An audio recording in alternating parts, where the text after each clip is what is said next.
Hey what's up guys, आप देख रहे हो द एंग्रेनेड शो और आज हम बात करने वाले हैं स्टेल्थ टेक्नोलॉजी के बारे में। आपको ऑलरेडी पता होगा स्टेल्थ का मतलब क्या होता है, जो कि रेडार के पकड़ में नहीं आता है।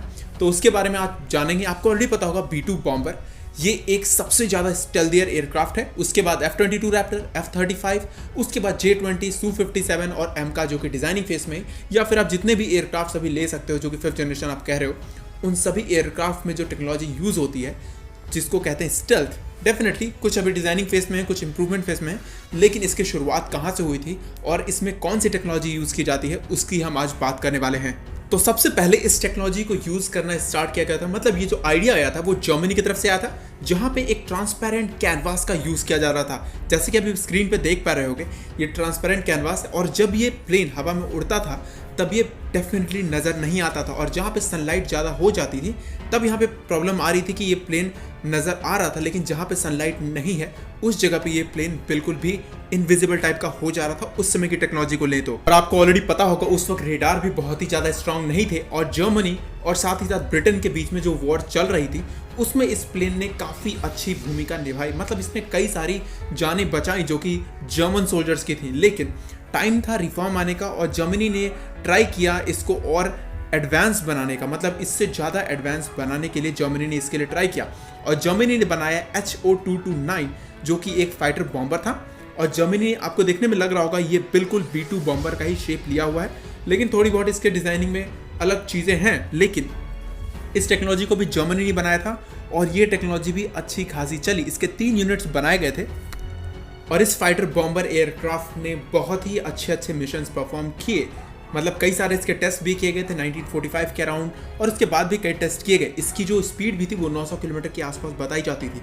लेकिन एक एक्सीडेंट हुआ जब इसका पायलट 18 फरवरी को उड़ान भरा, जिसका नाम जिलर था। उसने उड़ान भरी और ये जाकर क्रैश हो गया और ये यूनाइटेड स्टेट्स ने इसे पकड़ लिया। इसमें लगाने की बात की गई थी जो कि रोल्स रॉयल्स के इंजन थे, लेकिन डायमीटर की वजह से ये चीज़ें नहीं लगाई जा सकी और यूनाइटेड स्टेट्स ने इस प्रोटोटाइप को स्टडी करना शुरू भी कर दिया। अब हम आगे बात करेंगे कि कैसे B-2 बॉम्बर स्टेल्थ है और किस तरीके की टेक्नोलॉजी ये यूज़ करता है। लेकिन उससे पहले आप जान लो, जब यूनाइटेड स्टेट्स ने इस एयरक्राफ्ट को पकड़ा था 1945 के अराउंड के आसपास, उसके 20 साल के बाद मतलब 18 जून 1970s के आसपास यूनाइटेड स्टेट्स ने कई सारे प्रोटोटाइप्स बनाना स्टार्ट कर दिए जो कि स्टेल्थ टेक्नोलॉजी पे बेस्ड थे। और 18 जून 1981 मतलब 39 साल के बाद यूनाइटेड स्टेट्स ने F-117 नाइट हॉक एक एयरक्राफ्ट बना लिया जो कि कंप्लीटली स्टेल्थ था। इसके कई सारे प्रोटोटाइप्स बनाए गए थे, उसके बाद इसके कई सारे यूनिट्स भी बनाए थे, लेकिन लगभग 64 यूनिट्स बनाए गए थे जो कि यूनाइटेड स्टेट्स एयरफोर्स में भी शामिल कर लिए गए थे, और ये उस वक्त के सबसे ज़्यादा मॉडर्न एयरक्राफ्ट्स माने जा रहे थे।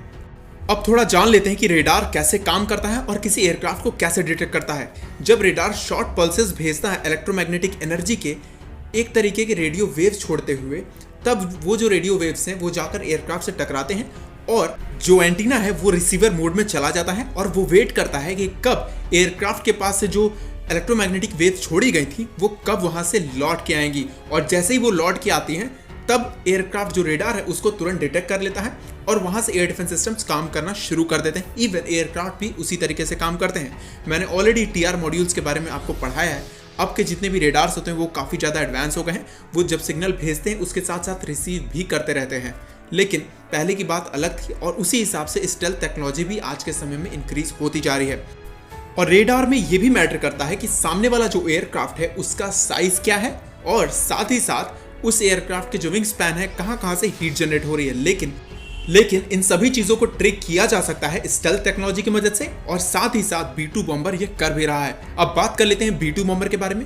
B-2 बॉम्बर का जो विंग स्पैन है वो 52 मीटर के आसपास है, लेकिन ये रेडार में सिर्फ और सिर्फ एक बड़े पंछी की तरह ही दिखता है। मतलब कि या फिर आप गिद्ध ले सकते हो या फिर आप बाज के ले सकते हो। समझते हैं कि B-2 बॉम्बर ये करता क्या है।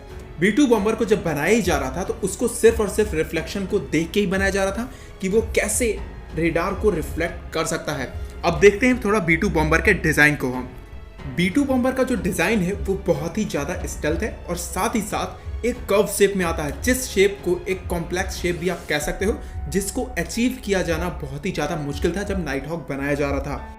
लेकिन इसको स्ट्रीमलाइन फ्लाइंग विंग डिज़ाइन दे के, मतलब कि इसके इंजन को बॉडी के अंदर डालने के बाद इस चीज़ को और भी स्टेल्थ कर दिया गया। मतलब इंजन जब अंदर चला गया तो इस वजह से ये जो एयरक्राफ्ट है, मतलब ये जो बॉम्बर एयरक्राफ्ट है, ये बहुत ही कम आने लगा रेडार के पकड़ में और ये एकदम ही इनविजिबल हो गया। लेकिन ज़रूरत थी कि इसको जब ये एयरक्राफ्ट उड़ रहा है तब इसको मोड़ा कैसे जाए और साथ ही साथ इसको कंट्रोल कैसे किया जाए, क्योंकि अगर इसमें टेल रडार्स लगाए जाते तो भी ये इफेक्ट आ जाता और ये रेडार के पकड़ में भी आने के चांसेस सबसे ज़्यादा थे।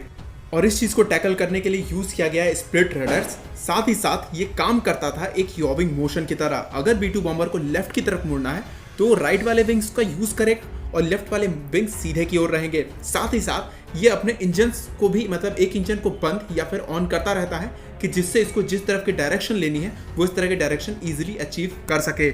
लेकिन जहाँ पे टेल का यूज़ करते हुए अगर डायरेक्शन बदली जाएगी तो वो रडार के पकड़ में आ जाएगा। लेकिन इसी वजह से B2 बॉम्बर को और स्टेल्थ करने के लिए, मतलब मोस्ट ऑफ द टाइम अगर B2 बॉम्बर किसी जगह ऑपरेशन कर रहा है तो वहाँ पे वो अपने इंजन्स का यूज़ करता है। लेकिन सिर्फ इतना ही काफ़ी नहीं था, B2 बॉम्बर को और भी स्टेल्थ बनाना था तो इसमें एडवांस कंपोजिट मटेरियल्स का यूज़ किया गया जो कि रेडार को और रेडियो एनर्जी के जितने भी इमिशंस होते हैं उसको अपने अंदर एब्जॉर्ब करने में पूरी तरीके से सक्षम था। साथ ही साथ कार्बन फाइबर का भी इसमें यूज़ किया गया, मतलब कार्बन फाइबर रेनफोर्स प्लास्टिक जो इसके स्किन पर लगाई गई थी। और जैसा कि आपको पता होगा जब एयरक्राफ्ट उड़ता है तो उसमें सामने की ओर से बहुत सारे एयर टकराते हैं और जो कॉर्नर्स एरियाज है वहाँ पे हीट जनरेट होती है। तो इसके कॉर्नर एरियाज पे जो पेंट की गई थी उसमें आयरन भी मिला हुआ था, मतलब आयरन के छोटे पार्टिकल्स मिले हुए थे और वो रडार एब्जॉर्बिंग पेंट का काम कर रहे थे जो कि इलेक्ट्रोमैग्नेटिक एनर्जी को हीट में कन्वर्ट कर दे रहे थे, जिसकी वजह से ये जो एयरक्राफ्ट है वो पूरी तरीके से स्टेल्थ बन पा रहा था। पर ये चीज़ें यहीं पे खत्म नहीं हो पा रही थी, इस चीज़ों का इफेक्ट आगे भी आने वाला था जो कि F-22 और F-35 में भी आया है और उसमें भी आपको देखने को मिलेगा कि जितने भी शार्प एजेस हैं एयरक्राफ्ट में, साथ ही साथ जो कोटिंग की गई है और जिस हिसाब से उसमें इंजन को अंदर की ओर दबाया गया है उस हिसाब से वो सारे एयरक्राफ्ट इसी तरीके से स्टेल्थ टेक्नोलॉजी के साथ काम करते हैं।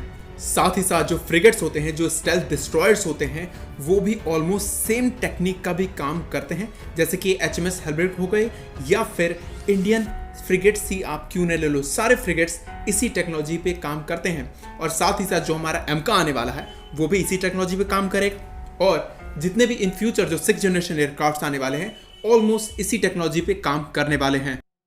और यूनाइटेड स्टेट्स के पास ये जो टेक्नोलॉजी है ये जर्मनी से ही आई है, क्योंकि B2 बॉम्बर जो टेक्नोलॉजी यूज़ करता है वही सेम टेक्नोलॉजी हॉर्नेट HO-229 भी यूज़ करता था। और आपको ऑलरेडी मैंने एक वीडियो में बताया हुआ है कि F-35 की vertical take off and land वाली जो टेक्निक है वो सोवियत यूनियन से आई है। उस वीडियो को अभी आप आई बटन से देख सकते हो या वीडियो के लास्ट में आपको मिल जाएगा। लेकिन एक इंटरेस्टिंग फैक्ट है कि जब नाजीज ने ये प्लेन बनाया था, मतलब एक स्टेल्थ बॉम्बर फाइटर बनाया था, ये वॉर के बाद रेडी था और अगर ये वॉर से पहले रेडी हो गया रहता तो आज वर्ल्ड की जो कंडीशन है वो काफ़ी ज़्यादा अलग होती। आपको क्या लगता है इस चीज़ के बारे में ज़रूर कमेंट करना और इस वीडियो को हो सके तो ज़रूर लाइक कर देना। तो आज की वीडियो के लिए इतना ही। अंत तक वीडियो को देखने के लिए धन्यवाद। नए हो तो चैनल को ज़रूर सब्सक्राइब कर देना। जय हिंद।